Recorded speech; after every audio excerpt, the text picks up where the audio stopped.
Israele. Osanna, Osanna, Osanna, Osanna a Gesù. Colui con le parole d'oro, i bambini cantano in coro, gloria Osanna che si annunciano, dai profeti del tempo passato. Osanna, Osanna, Osanna al Re di Israele. Osanna, Osanna, Osanna, Osanna a Gesù. Lui sorride a tutta la gente, grande gioia nell'aria si sente, per l'arrivo del Salvatore, lui è simbolo di pace e d'amore. Osanna, Osanna, Osanna al Re di Israele. Osanna, Osanna, Osanna, Osanna a Gesù. Osanna, Osanna, Osanna al Re di Israele. Osanna, Osanna, Osanna, Osanna a Gesù. Osanna, Osanna a Gesù.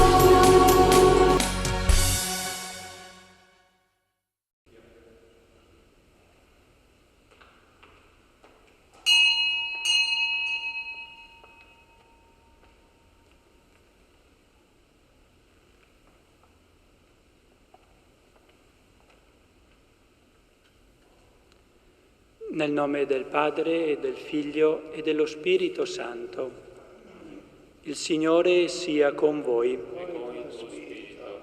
Carissimi fratelli e sorelle, con questa celebrazione iniziamo la Settimana Santa nella Domenica delle Palme. Lo facciamo in maniera inconsueta, senza la presenza del popolo, e lo facciamo con l'aiuto telematico del coro Anzano che ha preparato e del coro Note di Colore, e con l'aiuto anche della tenda TV. Con l'aiuto di questi mezzi allora ci apprestiamo a celebrare questa Santa Messa che inizia senza la tradizionale benedizione dell'Olivo e la processione all'interno della Chiesa. Ci disponiamo a celebrarla domandando perdono al Signore per i nostri peccati.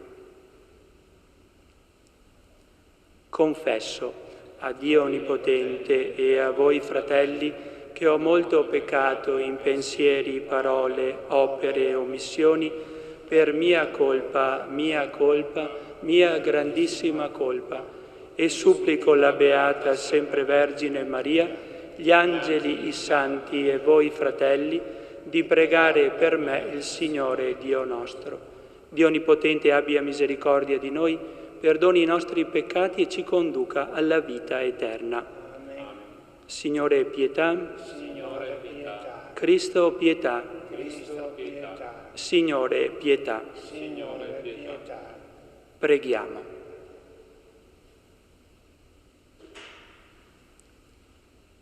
Dio Onnipotente ed Eterno, che hai dato come modello agli uomini il Cristo tuo Figlio nostro Salvatore, fatto uomo e umiliato fino alla morte di croce, fa che abbiamo sempre presente il grande insegnamento della sua passione, per partecipare alla gloria della risurrezione. Egli è Dio e vive e regna con te nell'unità dello Spirito Santo per tutti i secoli dei secoli. Amen.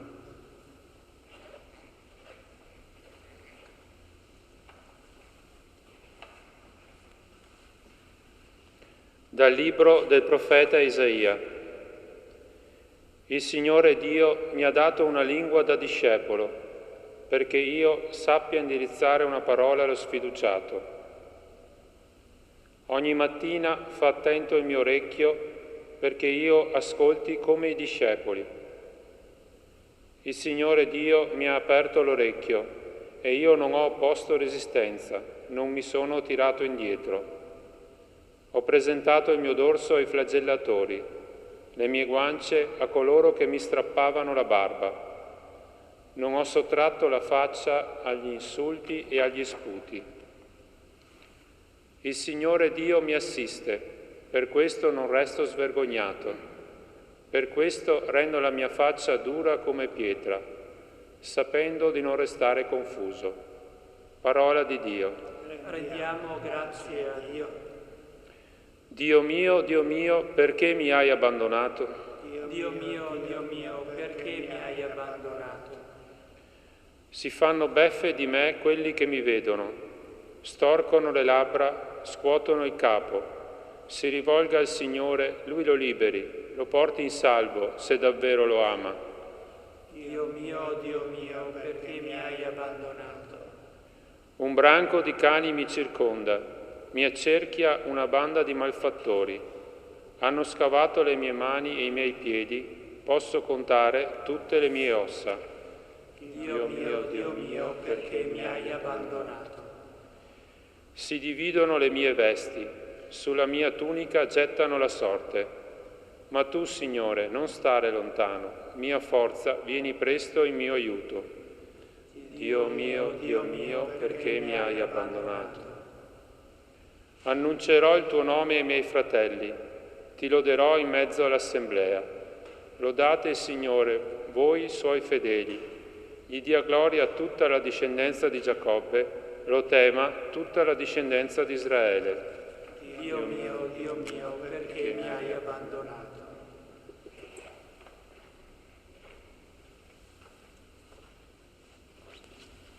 Dalla lettera di San Paolo Apostolo ai Filippesi.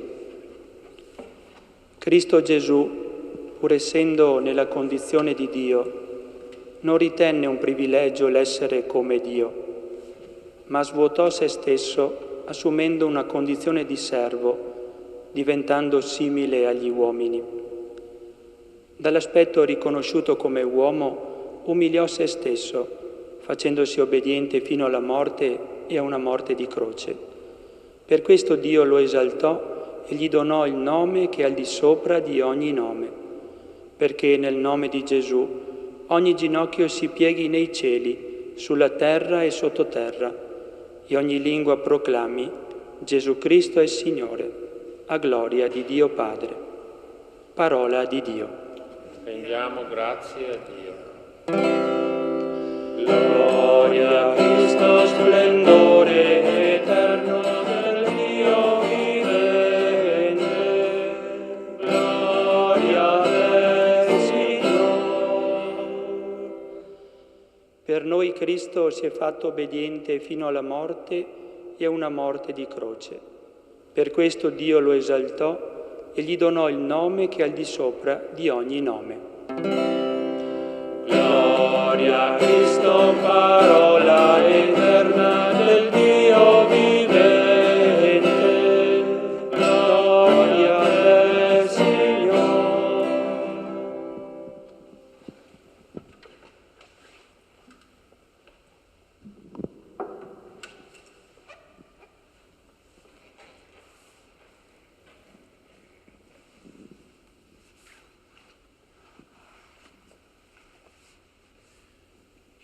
Passione di nostro Signore Gesù Cristo secondo Matteo. In quel tempo uno dei 12, chiamato Giuda Iscariota, andò dai capi dei sacerdoti e disse: Quanto volete darmi perché io ve lo consegni? E quelli gli fissarono 30 monete d'argento. Da quel momento cercava l'occasione propizia per consegnare Gesù. Il primo giorno degli azimi i discepoli si avvicinarono a Gesù e gli dissero: Dove vuoi che prepariamo per te, perché tu possa mangiare la Pasqua? Ed egli rispose: Andate in città da un tale e ditegli: il Maestro dice, il mio tempo è vicino, farò la Pasqua da te con i miei discepoli. I discepoli fecero come aveva loro ordinato Gesù e prepararono la Pasqua. Venuta la sera, si mise a tavola con i 12. Mentre mangiavano disse: In verità io vi dico, uno di voi mi tradirà. Ed essi, profondamente rattristati, cominciarono ciascuno a domandargli. Sono forse io, Signore? Ed egli rispose. Colui che ha messo con me la mano nel piatto è quello che mi tradirà. Il figlio dell'uomo se ne va, come sta scritto di lui, ma guai a quell'uomo dal quale il figlio dell'uomo viene tradito. Meglio per quell'uomo se non fosse mai nato. Giuda, il traditore, disse. Rabbì, sono forse io? Gli rispose. Tu l'hai detto. Ora, mentre mangiavano, Gesù prese il pane, recitò la benedizione, lo spezzò e mentre lo dava ai discepoli disse: Prendete, mangiate, questo è il mio corpo. Poi prese il calice, rese grazie e lo diede loro dicendo: Bevetene tutti, perché questo è il mio sangue dell'alleanza, che è versato per molti per il perdono dei peccati.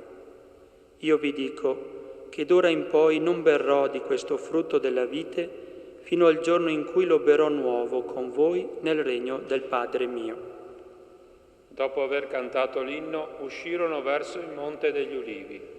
Allora Gesù disse loro: Questa notte per tutti voi sarò motivo di scandalo. Sta scritto infatti: percuoterò il pastore e saranno disperse le pecore del gregge. Ma dopo che sarò risorto vi precederò in Galilea.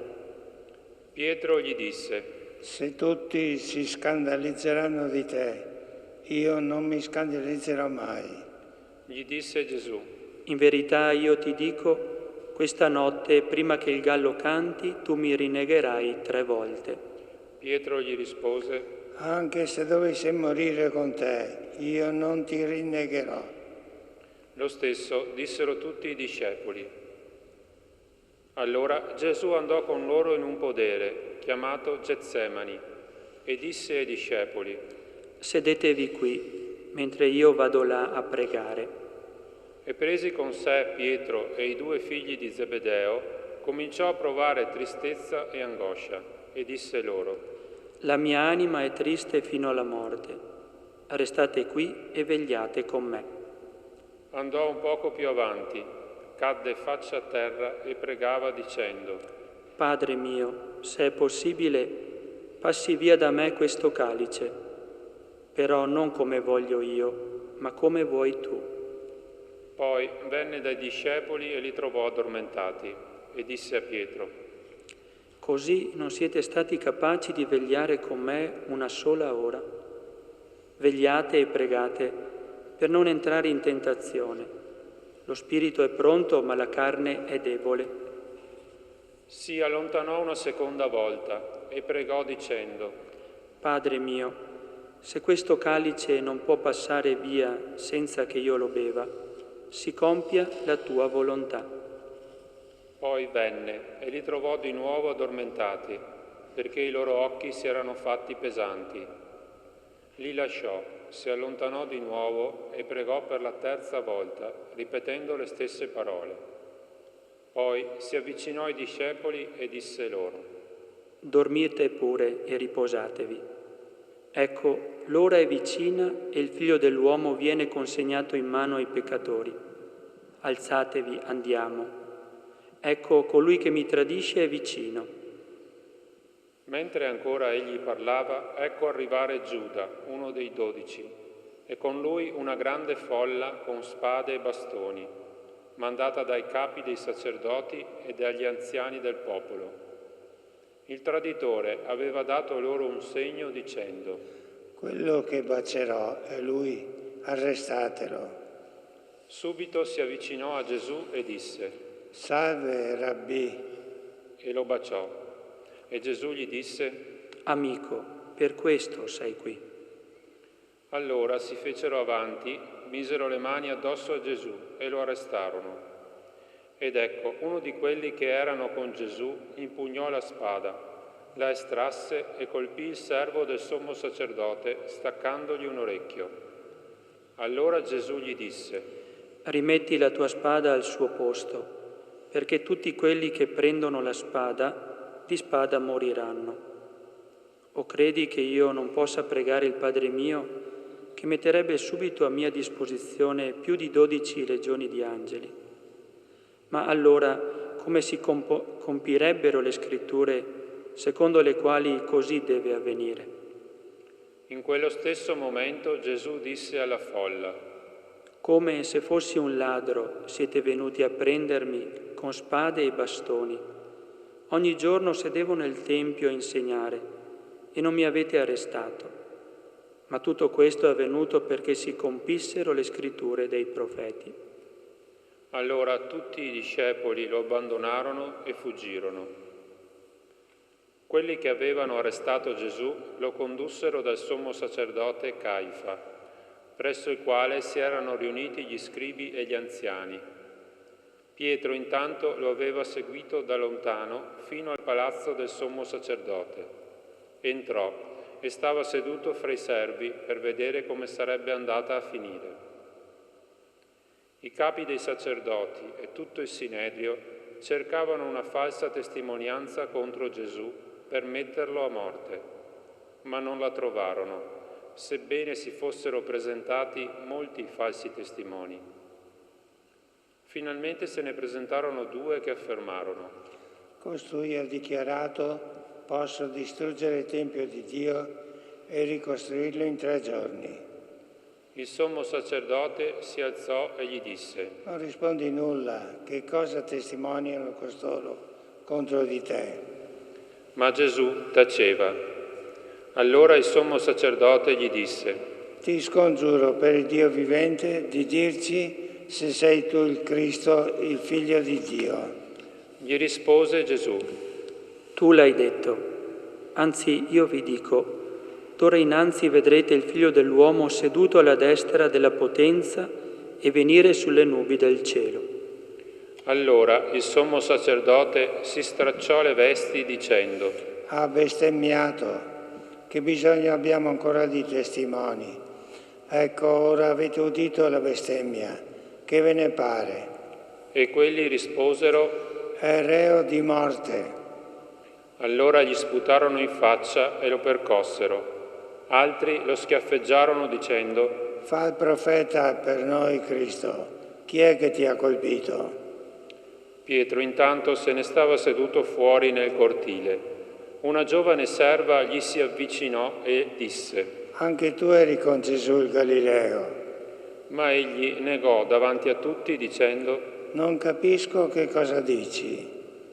Mentre usciva verso l'atrio, lo vide un'altra serva e disse ai presenti: Costui era con Gesù il Nazareno. Ma egli negò di nuovo, giurando. Non conosco quell'uomo.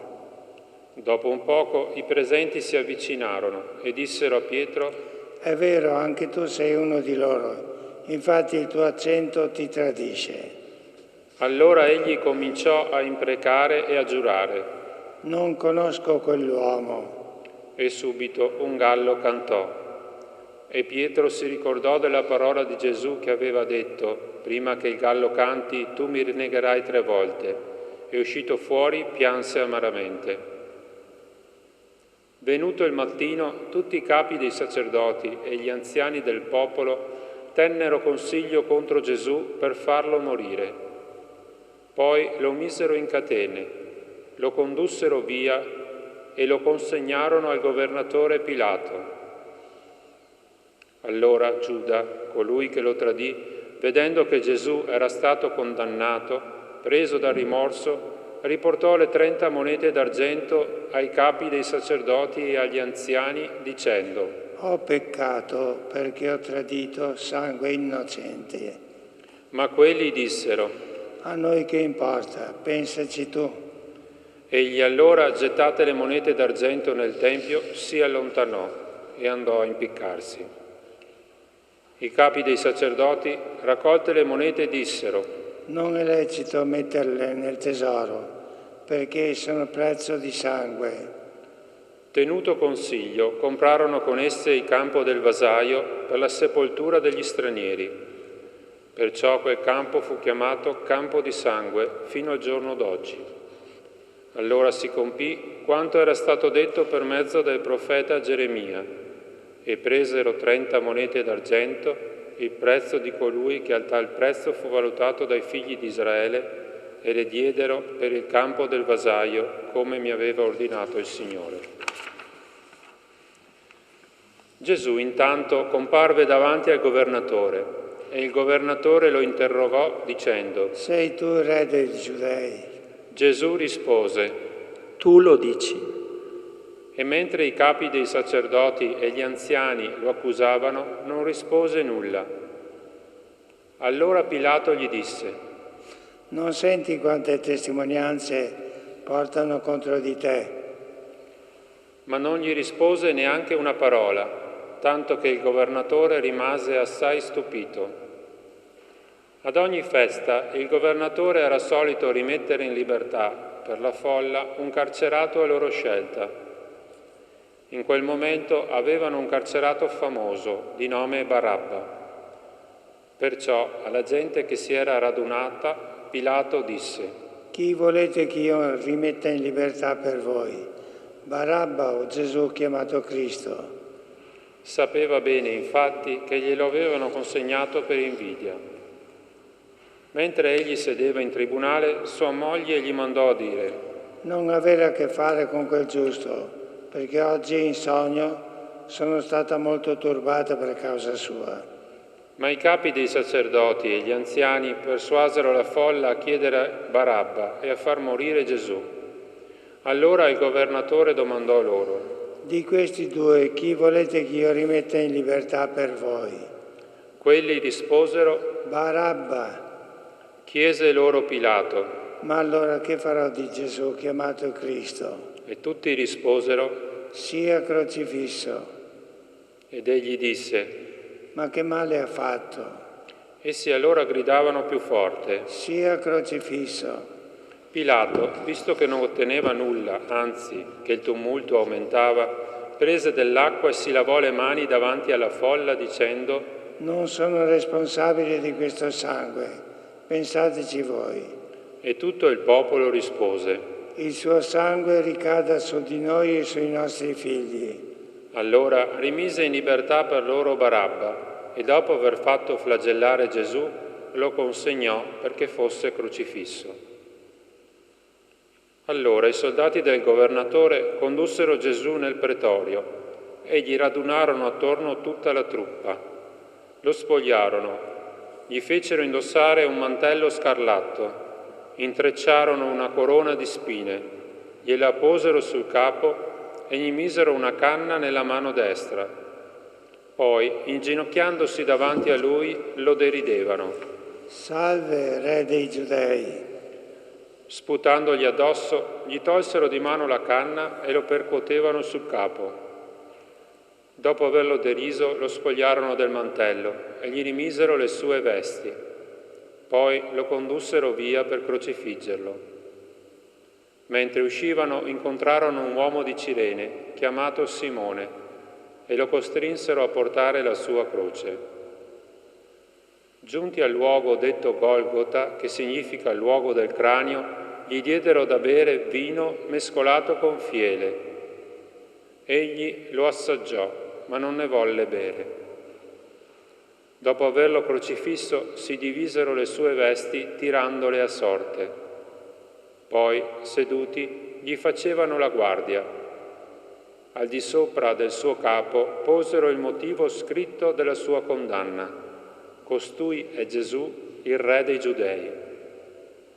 Insieme a lui vennero crocifissi 2 ladroni, uno a destra e uno a sinistra.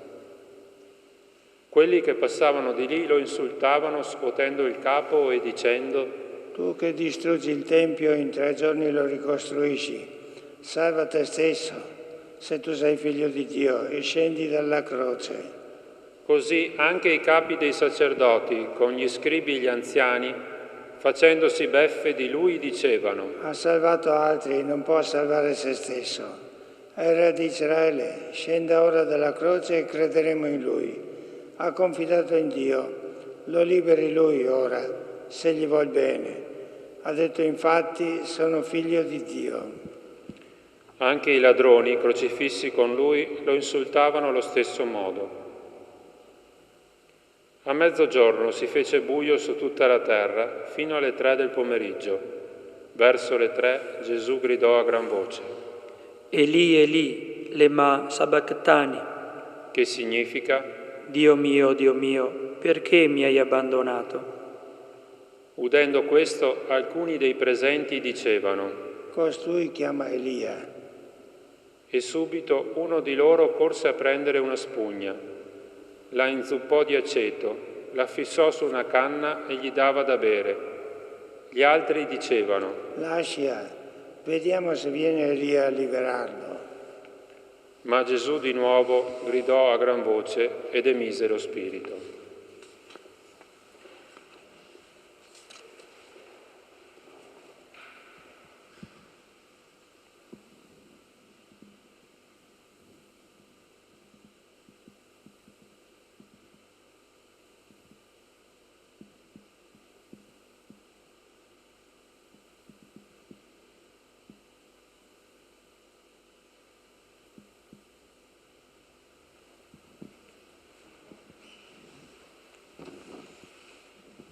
Ed ecco, il velo del Tempio si squarciò in due, da cima a fondo.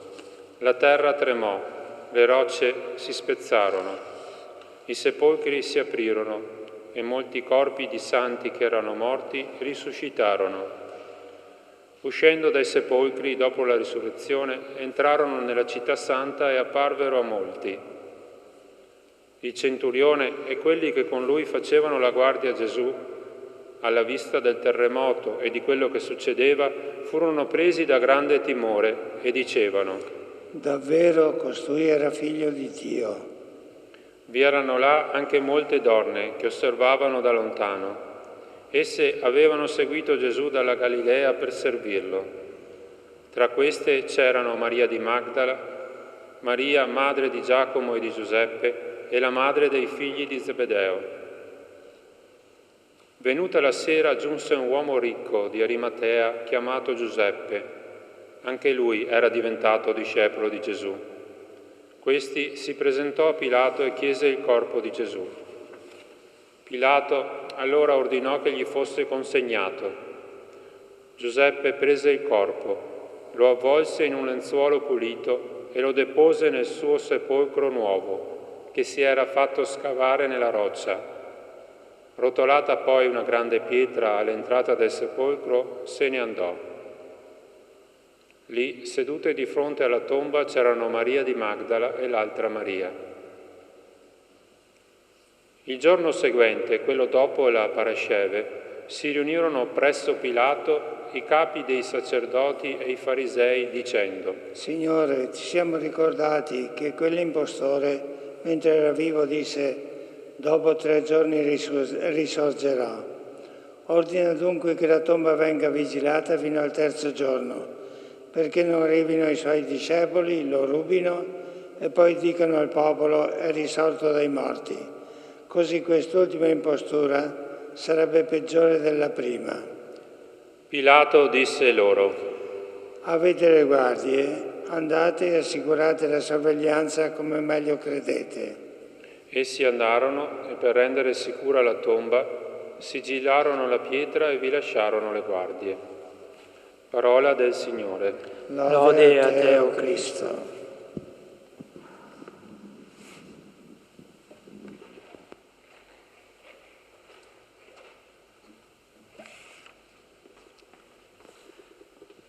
Cominciamo questa settimana santa con tanti no. Non abbiamo potuto benedire l'ulivo, recapitarlo nelle case come avremmo voluto. Non abbiamo potuto fare la benedizione qui nel sagrato, nella chiesa, niente processioni. No alla presenza dei fedeli, tanti lo desiderano, l'incontro con il Signore nell'Eucarestia. E poi tanti no alle relazioni, agli affetti. Persino l'ultimo saluto ai cari defunti è ridotto al lumicino. Anche Gesù si trovò dentro tanti no, quello di Giuda, quello di Pietro, di Pilato, del popolo. Ma Gesù sta seguendo il piano del Padre. Che strano questo piano del Padre. Vuole il male per il Figlio, questo Dio? No, sicuramente. Il male non è nella volontà di Dio. Quale sarà questo piano di Dio per l'uomo e per il mondo? La risposta più bella a questa domanda e al problema del male ce la dà Gesù. Gesù sta dentro una situazione di dolore che ha accettato, ha subito per la superbia e per il male dell'uomo, ma lo fa per offrirci una via, una risposta che è dentro il piano del Padre. Non sapete che io devo fare la volontà del Padre mio. Questo progetto di Dio non è il male, il dolore, la morte, ma attraverso il Figlio ne fa un'occasione di salvezza, di amore. La storia di Gesù diventa storia di salvezza e più l'uomo sembra distante, più l'amore di Gesù si fa grande, tanto grande da finire in croce.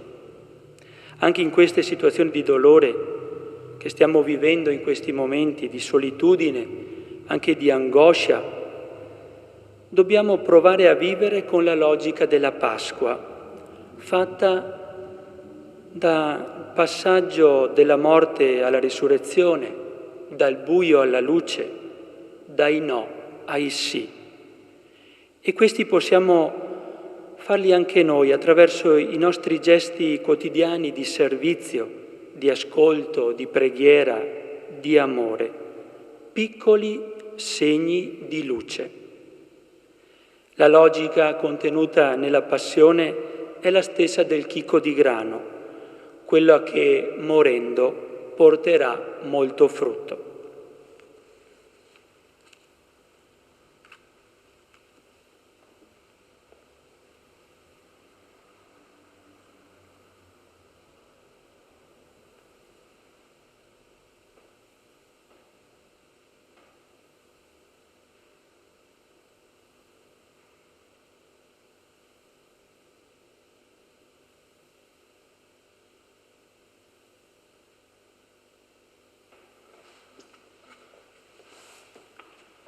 Credo in un solo Dio, Padre Onnipotente, Creatore del cielo e della terra, di tutte le cose visibili e invisibili. Credo in un solo Signore Gesù Cristo, unigenito Figlio di Dio, nato dal Padre prima di tutti i secoli, Dio da Dio, luce da luce, Dio vero da Dio vero, generato, non creato, della stessa sostanza del Padre. Per mezzo di Lui tutte le cose sono state create, per noi uomini e per la nostra salvezza discese dal cielo e per opera dello Spirito Santo si è incarnato nel seno della Vergine Maria e si è fatto uomo. Fu crocifisso per noi sotto Ponzio Pilato, morì e fu sepolto. Il terzo giorno è risuscitato secondo le Scritture. È salito al cielo, siede alla destra del Padre e di nuovo verrà nella gloria per giudicare i vivi e i morti e il suo regno non avrà fine. Credo nello Spirito Santo, che è il Signore e dà la vita, e procede dal Padre e dal Figlio, e con il Padre e il Figlio è adorato e glorificato, e ha parlato per mezzo dei profeti. Credo la Chiesa, una, santa, cattolica e apostolica, professo un solo battesimo per il perdono dei peccati e aspetto la risurrezione dei morti e la vita del mondo che verrà. Amen. Fratelli e sorelle, eleviamo al Padre la nostra preghiera. Chiediamo la grazia di partecipare pienamente al mistero di redenzione del suo Figlio. Diciamo insieme: Padre nostro, ascoltaci. Padre nostro, ascoltaci. Custodisci la tua Chiesa, Dona ai Suoi ministri un cuore umile, generoso e sincero. Padre nostro, ascoltaci. Illumina i governanti e i legislatori. Conforta le vittime delle ingiustizie umane. Padre nostro, ascoltaci. Consiglia chi dubita. Aiuta chi vuol credere. Guida chi è in cerca della verità. Padre nostro, ascoltaci. Soccorri i poveri, conforta gli agonizzanti, dona speranza ai disperati. Padre nostro, ascoltaci. Edifica sulla carità le nostre comunità, difendi l'unità delle famiglie, dona ai giovani la gioia di lavorare per il tuo regno. Padre nostro, ascoltaci. In questo momento di preghiera vogliamo ricordare in particolare tutti i defunti di questa pandemia del coronavirus. Preghiamo per tutti gli operatori sanitari, per gli operatori della giustizia, per i responsabili civili, per tutti quei volontari che nel silenzio stanno portando avanti, con meglio che possono, questa nostra cara nazione, e anche tutte quei paesi dove si sta vivendo questa terribile pandemia. Preghiamo per tutte queste persone. Padre nostro, ascoltaci. Accogli, Padre, la nostra preghiera nel giorno in cui celebriamo la Passione del Signore e donaci la gioia di partecipare alla gioia del tuo Figlio risorto, che vive e regna nei secoli dei secoli.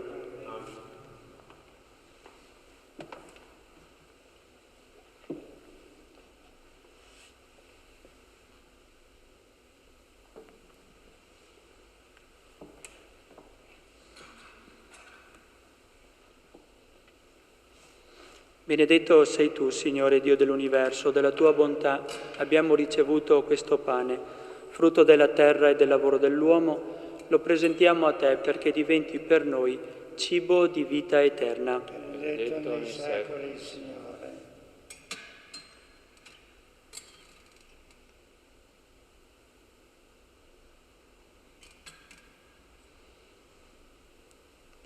Benedetto sei tu, Signore Dio dell'universo, della tua bontà abbiamo ricevuto questo vino, frutto della vite e del lavoro dell'uomo.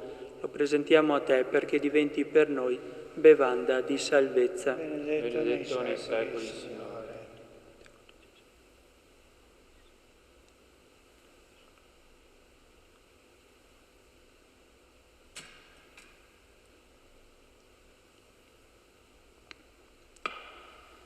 Pregate, fratelli, perché il mio e vostro sacrificio sia gradito a Dio, Padre Onnipotente. Il Signore riceva dalle tue mani questo sacrificio, a lode e gloria del suo nome, per il bene nostro e di tutta la sua santa Chiesa. Dio Onnipotente, la passione del tuo unico Figlio affretti il giorno del tuo perdono, non lo meritiamo per le nostre opere, ma lo ottenga dalla tua misericordia questo unico mirabile sacrificio. Per Cristo nostro Signore. Amen. Il Signore sia con voi. E con il tuo spirito. In alto i nostri cuori. Sono rivolti al Signore. Rendiamo grazie al Signore nostro Dio. È cosa buona e giusta. È veramente cosa buona e giusta, nostro dovere e fonte di salvezza, rendere grazie sempre in ogni luogo a te, Signore Padre Santo, Dio Onnipotente ed Eterno, per Cristo, Signore nostro. Egli che era senza peccato accettò la passione per noi peccatori e consegnandosi a un'ingiusta condanna portò il peso dei nostri peccati. Con la sua morte lavò le nostre colpe e con la sua risurrezione ci acquistò la salvezza.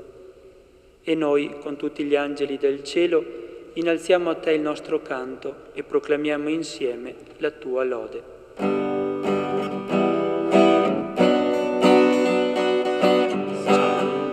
Hosanna,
veramente santo, fonte di ogni santità, santifica questi doni con l'effusione del tuo Spirito, perché diventino per noi il corpo e il sangue di Gesù Cristo nostro Signore. Egli, offrendosi liberamente alla sua passione, prese il pane e rese grazie, lo spezzò, lo diede ai suoi discepoli e disse: «Prendete e mangiatene tutti, questo è il mio corpo offerto in sacrificio per voi».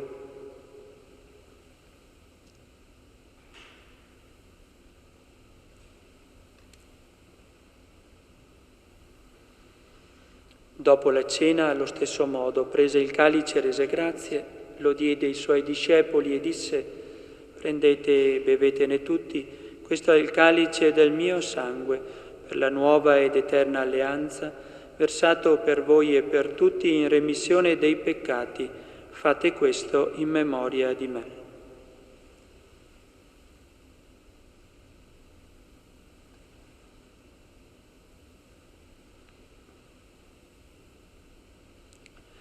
Mistero della fede, tu ci hai redenti con la tua croce e la tua resurrezione. Salvaci, o Salvatore del mondo. Celebrando il memoriale della morte e risurrezione del tuo Figlio, ti offriamo, Padre, il pane della vita e il calice della salvezza, e ti rendiamo grazie per averci ammessi alla tua presenza a compiere il servizio sacerdotale. Ti preghiamo umilmente, per la comunione al corpo e al sangue di Cristo, lo Spirito Santo ci riunisca in un solo corpo.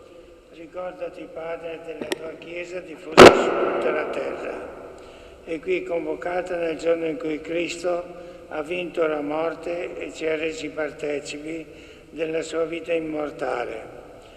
Rendila perfetta nell'amore in unione con il nostro Papa Francesco, il nostro Vescovo Corrado e tutto l'ordine sacerdotale. Ricordati dei nostri fratelli che si sono addormentati nella speranza della risurrezione e di tutti i defunti che si affidano alla tua clemenza. Ammettili a godere la luce del tuo volto. Di noi tutti abbi misericordia, donaci di aver parte alla vita eterna, insieme con la Beata Maria, Vergine e Madre di Dio, con San Giuseppe suo sposo, con gli Apostoli e tutti i santi che in ogni tempo ti furono graditi, e in Gesù Cristo, tuo Figlio, canteremo la tua gloria. Per Cristo, con Cristo e in Cristo, a te, Dio Padre Onnipotente, nell'unità dello Spirito Santo, ogni onore e gloria per tutti i secoli dei secoli. Amen. Obbedienti alla parola del Salvatore e formati al suo divino insegnamento, osiamo dire: Padre nostro che sei nei cieli, sia santificato il tuo nome, venga il tuo regno, sia fatta la tua volontà, come in cielo e così in terra.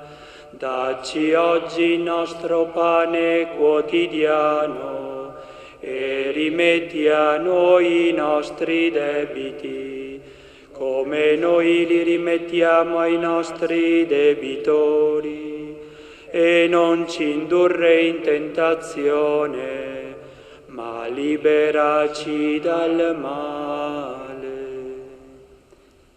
Liberaci, o Signore, da tutti i mali, concedi la pace ai nostri giorni e con l'aiuto della tua misericordia vivremo sempre liberi dal peccato e sicuri da ogni turbamento, nell'attesa che si compia la beata speranza e venga il nostro Salvatore Gesù Cristo. Tuo regno, tua la potenza e la gloria nei secoli. Signore Gesù Cristo, che hai detto ai tuoi apostoli, vi lascio la pace, vi do la mia pace, non guardare ai nostri peccati, ma alla fede della tua Chiesa, e donale unità e pace secondo la tua volontà, tu che vivi e regni nei secoli dei secoli. Amen. La pace del Signore sia sempre con voi. E con il tuo spirito. Agnello di Dio, che togli i peccati del mondo, abbi pietà di noi. Agnello di Dio, che togli i peccati del mondo, abbi pietà di noi. Agnello di Dio, che togli i peccati del mondo, dona a noi la pace.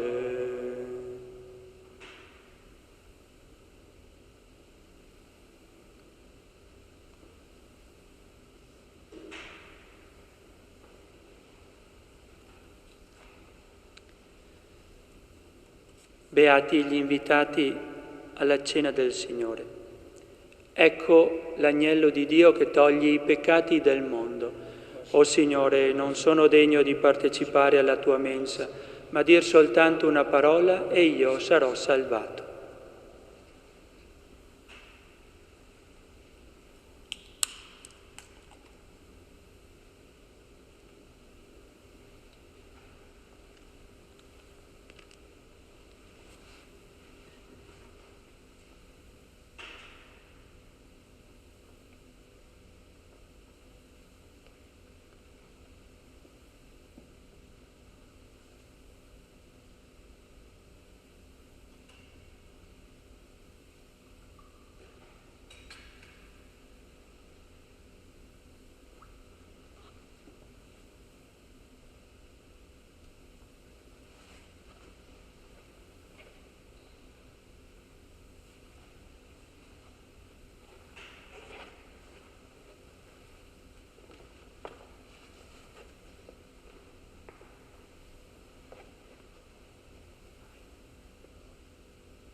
Preghiamo. O Padre, che ci hai nutriti con i tuoi santi doni e con la morte del tuo Figlio ci fai sperare nei beni in cui crediamo, fa che per la sua risurrezione possiamo giungere alla meta della nostra speranza, per Cristo nostro Signore. Augurando a tutti di vivere nel migliore dei modi questa settimana santa, ecco, raccomando la preghiera e la possibilità di utilizzare i mezzi di comunicazione, la TV, radio, internet, che trasmettono, ecco, tantissime opportunità nelle celebrazioni. In particolare seguiamo sulla tenda TV le messe del nostro Vescovo Corrado oppure sui mezzi nazionali quelli di Papa Francesco. Il Signore sia con voi. Vi benedica Dio Onnipotente, che è Padre e Figlio e Spirito Santo. La messa è finita, andate in pace. Rendiamo grazie a Dio.